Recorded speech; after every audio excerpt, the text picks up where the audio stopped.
afternoon, class. Good afternoon, ma'am. Today we are going to discuss the topic, the copyright, plagiarism, and fair use. The objectives of our topic is to encourage creativity, promote honesty and integrity, and to benefit the public. Copyright, plagiarism, fair use are interconnected to each other because allows us to understand the intellectual property, rights, and ethical practices in creative works. Copyright protects creators' rights. Plagiarism is an ethical and legal violation, and fair use allows limited use of copyrighted material without permission. Guys, DJ, group member ko, sino mangi-discuss dito yung copyright?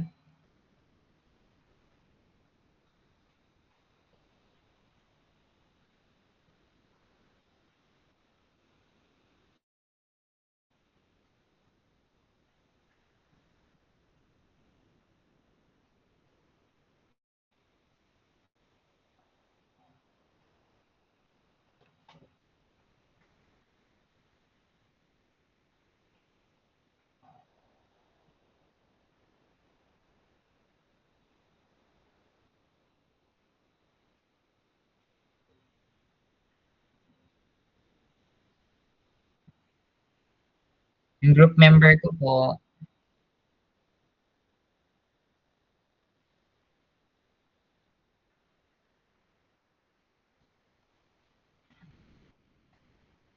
okay ako na lang po, ma'am. What is copyright? Copyright is the exclusive legal right to reproduce, publish, and sell the matter and form. For example, is the literacy, musical, and artistic artwork. And this protection is available to both published and unpublished work. And as a result, it is good idea to assume materials such as documents, images, or video clips are copyrighted. Copyright it also gives the owner exclusive right to reproduce, distribute, adopt, display, and perform the work for a specific period.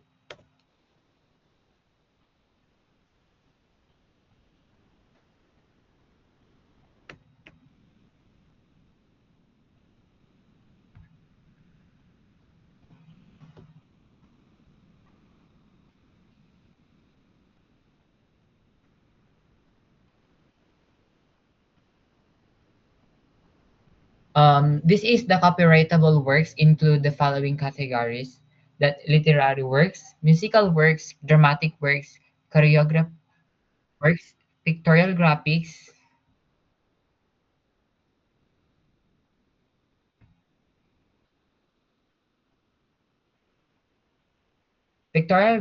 and sculpture works, motion pictures and audiovisual works and sound recording. Literary works, both fiction and non-fiction, like books, manuscript, film, and etc. Yung literary work is ito yung mga pwedeng ma-copyright, like books, manuscript, and film, etc. Musical works from the word music, yung mga song, and also the musical plays. And dramatic works, including music play, dramatic reading. And pen, pantomime and choreographed works, choreographed works is yung mga dance, yung mga ginagawa nating dance like hip hop dance, cultural dance and ethnic dance, yung mga yun yung mga dance na pwedeng ma-copyright. And pictorial graphics and sculpture works which photograph, maps, chart, drawings, diagrams, and models. And the motion pictures and audiovisual is the multimedia presentation, film, and videos. And sound recording, like yung mga sounds,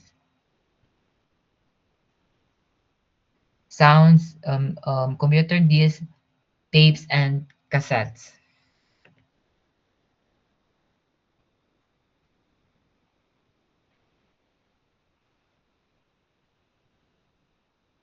Um, there are also works are not protected by copyright, and the first one is the freeware. It is available for everyone without any restriction.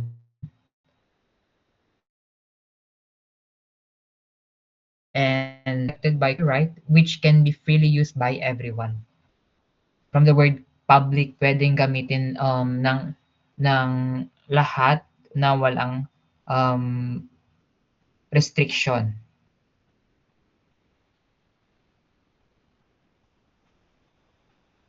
What is plagiarism?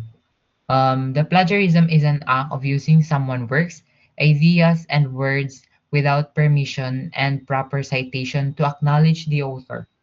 It means you're stealing the work of someone's own. Or plagiarism is presenting work or ideas from another source as your own, with or without consent of the original author. By incorporating it into your work without full acknowledgement, all published and unpublished material, whether in manuscript, printed, or electronic forms, is covered under this definition.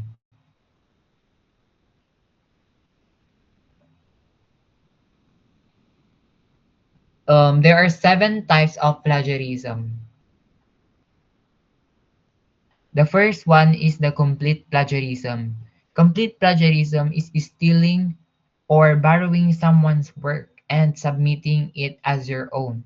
For example, um, in research, you're submitting a research paper for English class that your older sister wrote and wrote and submitted when she took the class 5 years. Um, dito sa complete plagiarism is like parang ano to? Binaborrow mo yung work ng ibang tao para para ipasa din sa instructor mo. Pero hindi mo alam na plagiarism pala yun. And number two is direct plagiarism is similar to complete plagiarism. For example, guessing ideas and words to put directly into your work without quoting the citing sources. Like in like parang yung direct plagiarism is like yung kumukuha na tayo doon, kumukuha tayo, for example, doon sa Google, or sa Google, kumuha tayo ng words or ideas doon. Pero um, nakalimutan natin na i-quoting yung citing source na yung pangalan ng author to acknowledge them. And the third one is the paraphrasing plagiarism. From the word paraphrase, um, parang pinapalitan mo lang yung words na gusto mo. Paraphrasing plagiarism is what happens when a writer reuses reuses another works and change just a few words or phrases. For example, presenting someone else's original idea in your writing without crediting them, even if you are presenting it in your own words, it's plagiarism. Kaya nga, yung paraphrasing plagiarism, yun yung um, kinakopy mo yung work ng ibang tao, pero pinapalitan mo lang yung mga ibang words niya para hindi magmukhang hindi magmukhang um, um, mukhang ano to? Plagiarism.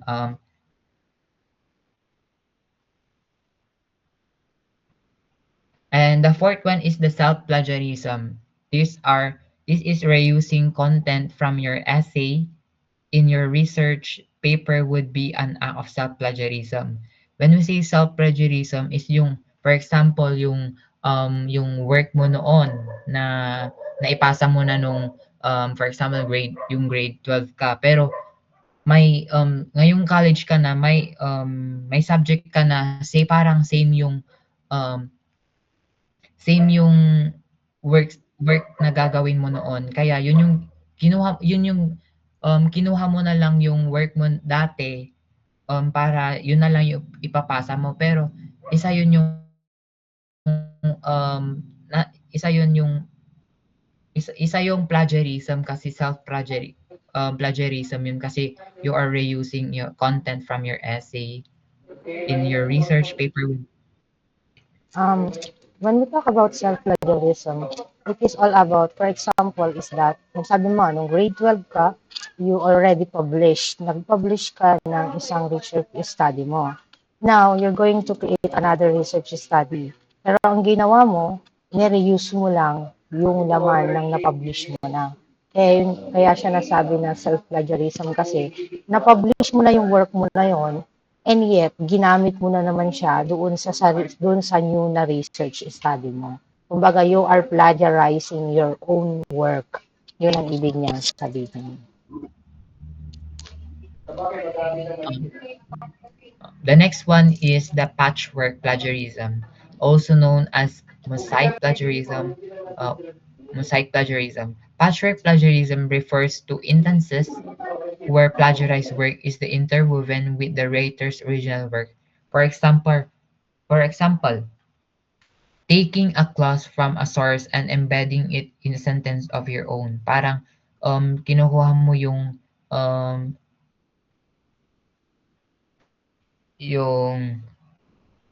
yung work ng ibang tao pero hindi mo parang sinasabi mo dun na yung sentence na yun is sarili sarili mong gawa pero yun pala kinuha mo lang pala doon um, sa Google pero hindi ka nag-citing ng sources or naglagay ng author or references para i-acknowledge yung author para hindi ka matawag na plagiarism.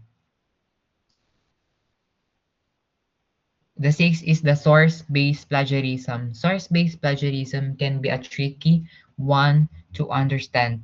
With this kind of plagiarism, the writer might cite their sources correctly but present the sources in a misleading way. For example, the writer might reference a secondary source in their work but only credit the primary source from which that secondary source is derived. Parang for example, ito nga, yung writer, nilagay yung references for like secondary sources sa kanyang work, but parang yung crinedit na lang is yung primary source lang yung crinedit niya pero yung crinedit niya na primary source na crinedit niya is nanggaling pala doon sa secondary source kaya nagkaka-source based lang siya na plagiarism. Number seven is accidental plagiarism. Accidental plagiarism is perhaps the most common type of plagiarism because it happens when the writer doesn't realize they are plagiarizing another work. Accidental plagiarism includes the following. Um, there are three um, way to call you accidental plagiarism. Number one is forgetting to cite your sources in your work. Number two is not citing your sources correctly, failing to put quotes around cited material. And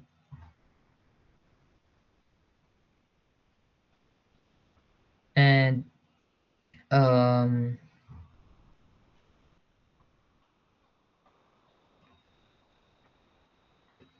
these are the seven types of plagiarism, and ang plagiarism can be detected through software. Kaya yung mga sinasabi ng instructor na you make your own work because kaya nilang i-detect kung yang bang ginawa mong work is kinapi mo lang at kinapi mo lang ba para maging sayo or kinapi mo at pina-paraphrase mo lang. Kaya yun yung tinatawag nating plagiarism. And wait lang po. To avoid plagiarism, we need to use the citation format. There are two citation format, the MLA, and the APA or APA. MLA stands for APA or stands for American Psychological Association. Be able to para to be able to acknowledge the author who made your sources, we need to use the two format. And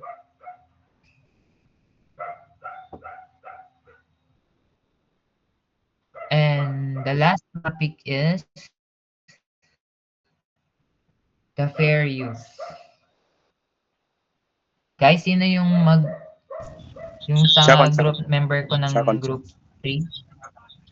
Fair use is any copying of copyrighted materials done for a limited and transformative purpose, such as to comment upon, criticize, or parody a copyright work. Or, in short, it balances the interest of copyright holders with the public interest in a wider distribution and use of created works. And we have four factors considered in fair use. Number one is the purpose and character of the use, including whether such use of a commercial nature or is for non-profit educational purposes. Number two is nature of the copyrighted work. Um, just like the more creative our, the more protection it usually receives. Number three is the amount and sustainability of the portion used. With using a small portion is more likely to be fair use. Lastly is the effect of the use upon the potential market. Thus the new use harm market for the original works.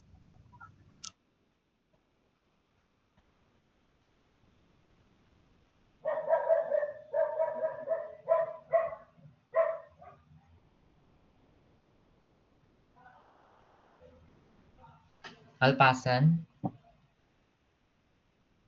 Well.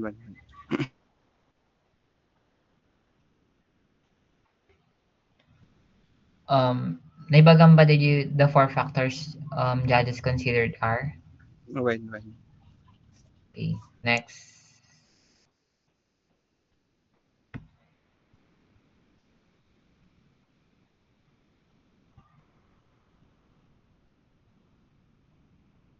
Um,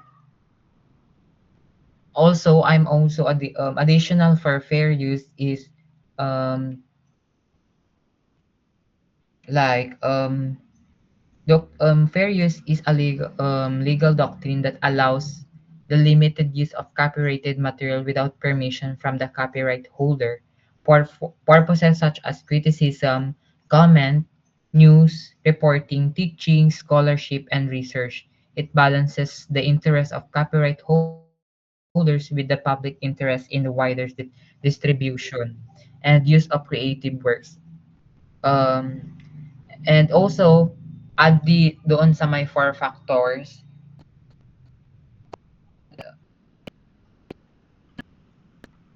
um, ito yung,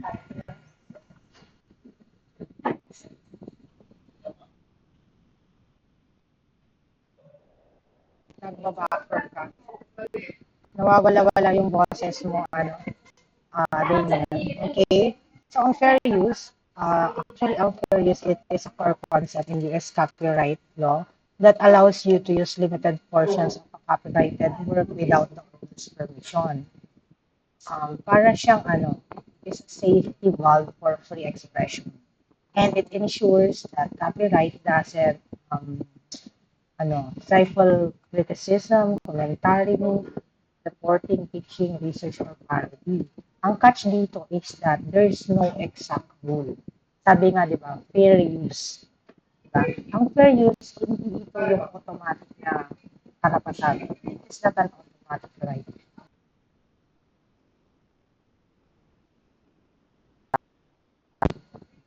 Di ba? Ang copyright, pwede kang kasuhan. Di ba? Pero pagdating kasi sa fair, iwiweigh yan ng judge. The judge will weigh four factors to decide if your use was actually fair. Titignan din muna yan ng judge kung fair ba yung paggamit mo. Kasi may mga dapat nila kasi i-consider yan. Ano yung, kumbaga, bakit mo siya ginamit? Para saan mo siya ginamit? Ano yung mga kinuha mo? Gaano karami parts sa isang study yung or isang relevant code or clip yung mga nagamit mo na meron bang part doon na pwedeng masaktan or tawag dito, pwede bang ma-harm or magkaroon ng hindi magiging fair doon sa original owner, mga ganun. So, ang mga pwede mo kasi pwedeng gamitin na mga common na quotation is yung mga simpleng quotes lang. Halimbawa, pwede siya sa Bible. Mga ka sa Bible, di ba? Mga simple quote yan, pwede yan naka-fair. Yung mga ginagamit ng mga teachers, yung mga short clip na ginagamit ng mga teacher or mga short film para ma-analyze yung isang scene. Pwede rin yung mga pictures na ginamit sa isang report para gamitin sa mga public event. Or pwede rin yung mga kanta na parody, di ba? Mga parody na pwedeng gamitin para magkaroon lang ng kasiyahan dun sa mga student. In short, ang tinatawag natin siya na fair use kasi ginagamit siya para to balance, para maging balance. Hindi siya free pass na pwede mong gamitin kahit na ano na lang online. It is a case by case. Case by case yan na kailangan is paggagamit ka, it should be may limit, reasonable, transformative, hindi ka dapat nakaka-harm dun sa totoong original creator. Yun yung tinatawag natin na fair use. Naintindihan niyo ba yung fair use? Are we clear on the fair use? Okay, kung clear, okay, you may proceed to the discussion.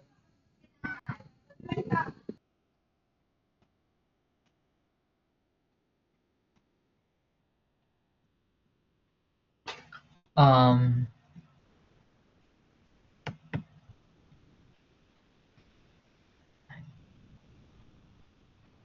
Last, in conclusion, the copyright and plagiarism and fair use help us to be creative in terms of work, education, but we need to be responsible of our action in acknowledging the author in the source where we getting information and to be able to adhering the copyright, we need to use the proper citation to avoid plagiarism.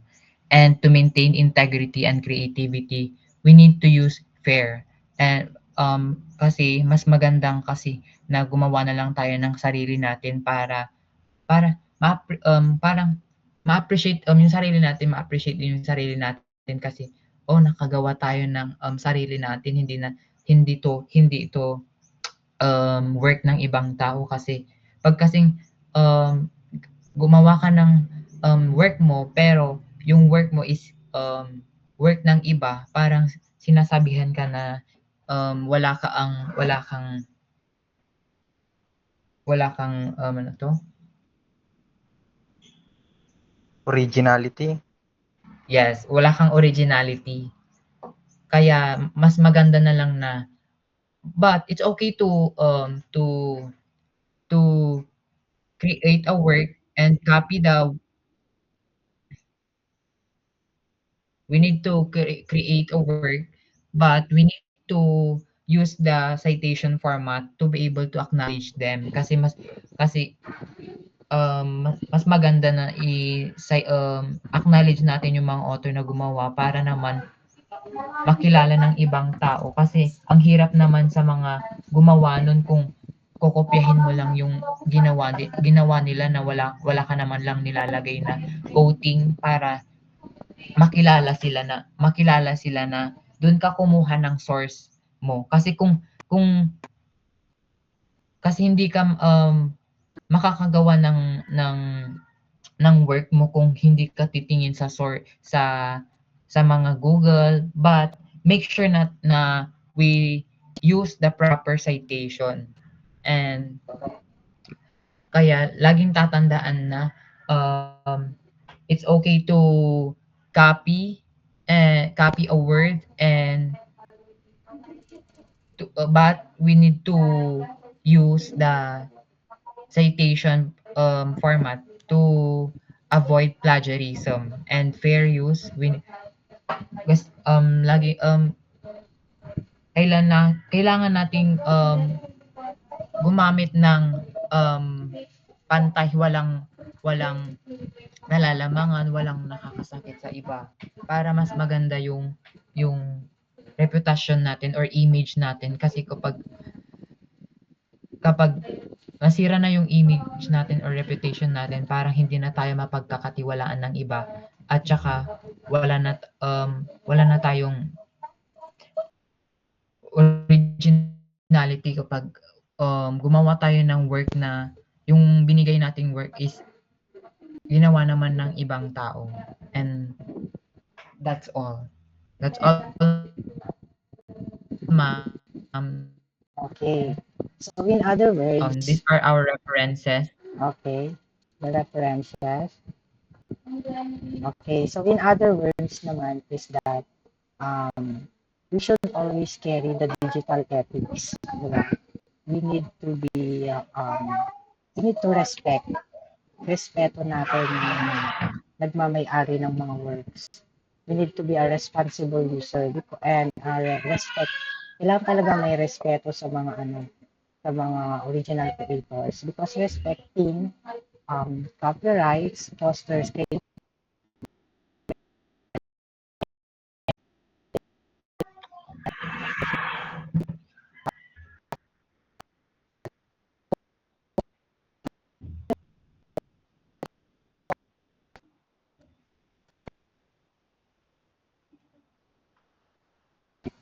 So, kailangan we need to respect copyright. We need to avoid punishment. It's all about honesty, creativity, and giving respect to others' hard work. So, tatandaan niyo lagi that when we always talk about copyright, it is always about legal issue. It is all about protecting the creator's right to control their work. And every time that you are using anything na pagmamay-ari ng mga creators natin, you need always to, it always requires permission to use. 'Di ba? Kasi pag nagka-copyright tayo, pwede kasi tayong makasuhan pag gumagamit tayo ng mga works na hindi tayo nag-ask ng permission doon sa original creator. Pagdating naman sa plagiarism, it is all about ethical issues.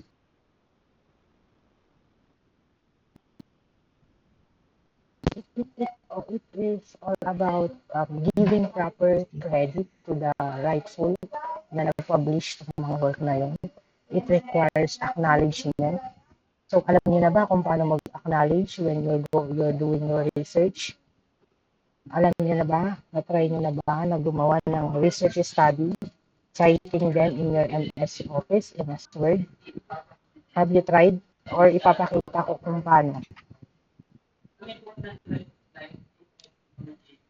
Na-try niyo na? Pag hindi, sige, I will show you one. Can you remove your presentation? Yes po, ma'am.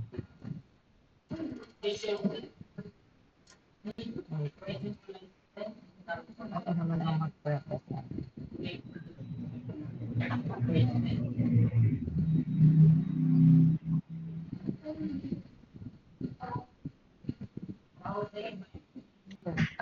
Window.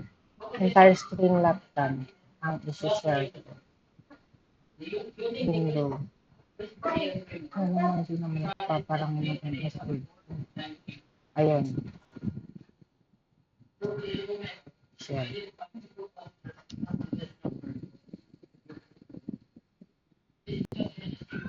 Ayan. So, for example, you're going to, visible ba? Nakikita nyo? Yes, ma'am. Halimbawa, you're going to site, you're going to visit a website. Halimbawa lang, punta ka dun sa may Google Scholar. And then, syempre, itatype mo na dyan, Kaya natin para makita niyo yung wording.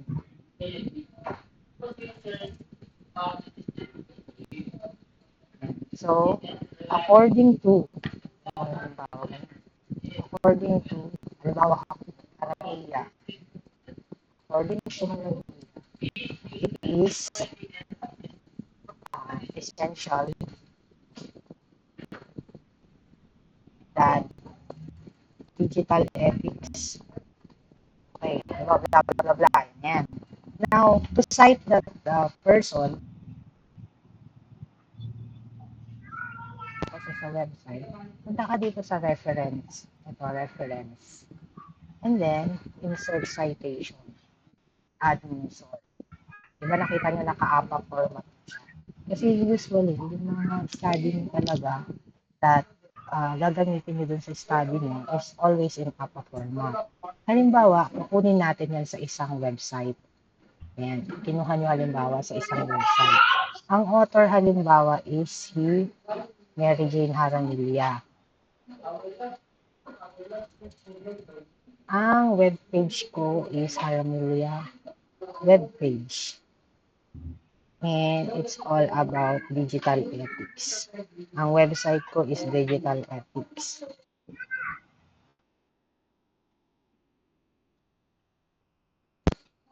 Ngayong November 3. Okay, ang URL is the HTTP. Kukopyahin nyo yun dun sa mga URL, diba? HTTPS www.haramilia.com. Pag-click ko ng okay, yan, nandito na siya, Haramilia 2025.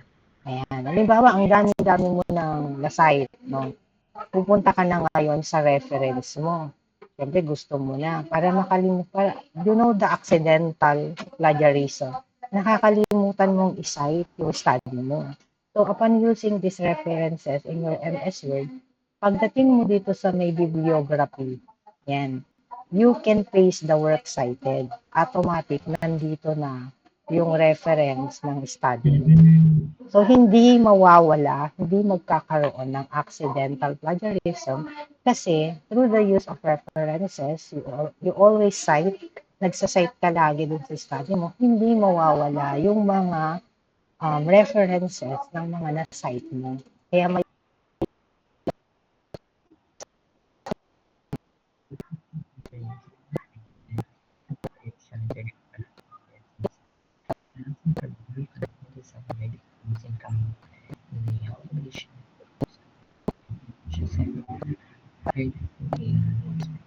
ito na rin siya eh. Yun yung kagandahan niya.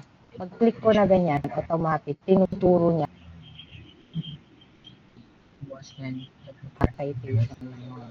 And kasi, pagdating kasi ng mga ganyan, sinecheck kasi talaga ng mga advisors, if lahat ba ng mga na-cite mo is nandun talaga siya sa reference.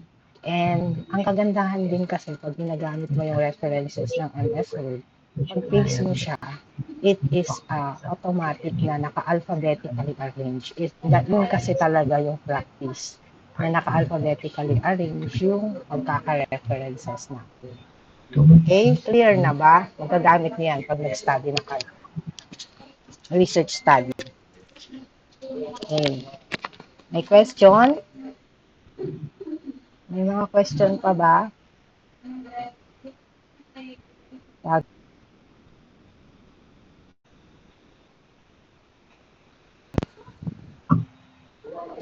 Thank you, reporter. I'll be waiting for the recorded discussion of the second group. Pwede yung sinabi na hati-hatiin and then they will just make it as a single, isang report na lang siya. At pasend na lang sa akin pag okay na. And then ako na lang yung mag-upload and magsisend sa kanila. Pwede nyo i-send sa akin na putol-putol. Or mas maganda pag kayo na lang din mag-ayos para ano. Kasi nasa intercampus kasi ako. Para isi-send ko na lang sa mates ko. Tapos, paki-double check yung Canvas kasi I'll be posting your quizzes. Pa-check nyo na lang lagi. Kasi, nag-open siya. Halimbawa ngayon, Tuesday. So, baka may quiz ng Tuesday or may quiz ng Thursday, ganon. And that is only 24 hours. Kaya tingnan nyo na lang lagi yung ating Canvas class, LMS. Okay, so wala na bang question? Pag wala ng question, kindly open your cam. Open na ng camera, tapos mag-document na.